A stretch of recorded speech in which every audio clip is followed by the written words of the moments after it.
Well, I think there are two ways of approaching this. One is that ADHD tuition, educational therapy, and tuition, all tuition is going to be very task oriented.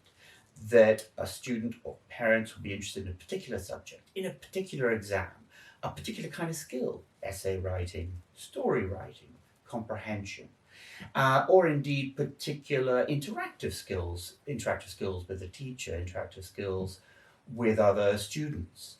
So there are as many different domains of demand, of challenge upon every single young person as there are people to experience them.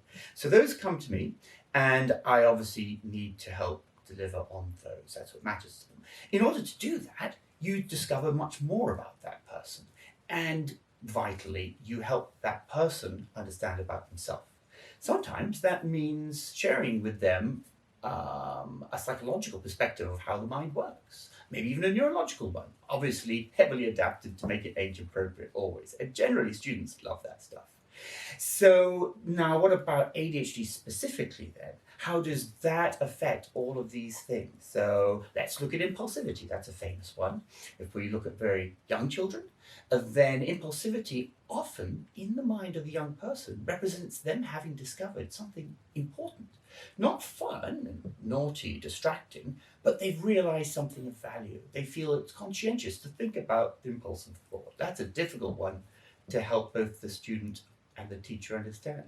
Or let's take the famous difficulty with preparatory thought, which is the main component, and I think what people mean when they say organizational skills, say for older students.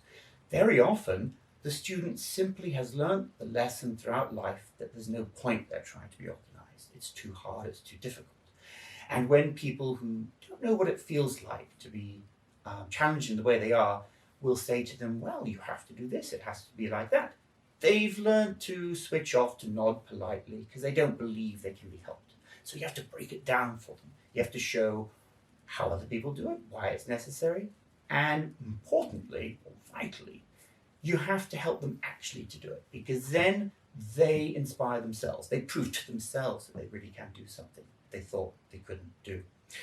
When it comes to attentional skills, well, we've got distractibility, i.e., if you want to think about a task, does something else pull your mind off it?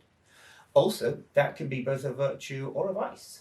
With hyperfocus, if you are in that place and not being distractible, well, what if you're doing a task where you need to notice that in the next level of the maths question, there's a deliberate distractor in there? Attention, you can think about in terms of, as I say, placing your attention on a spot. How do you hold it there? Like if you're reading and you're getting exciting ideas, you preventing external things from pulling you off. But also there's attentional alternation.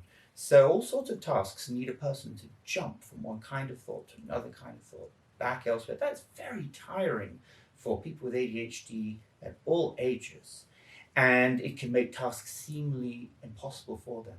So you blend the task-specific challenge with an understanding at the most fundamental level, practicable, what's possible, realistic, and try to help the student to learn about that and to enjoy learning about that. And that's when you can help them to achieve real change.